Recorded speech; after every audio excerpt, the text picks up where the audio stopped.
Here I have my phone Prime 2, and let me show you how to add the screen lock protection on this device. So in my case, how to set up the pattern protection on the following phone.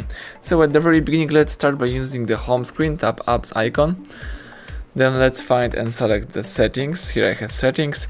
Let's scroll down and you have to find and select the security. It's located under personal tab, and let's choose it.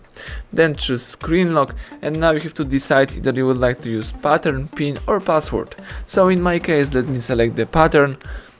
It's the most convenient one for me.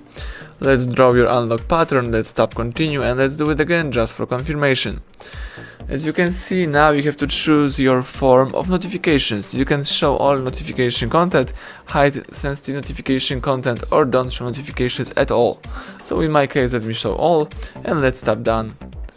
So basically that's it. Now you can go back. If you would like to lock your device, simply press power key. And now if you would like to unlock your phone, you need to enter the pattern. So that's it. Thank you for watching. Please subscribe our channel and leave thumbs up under the video.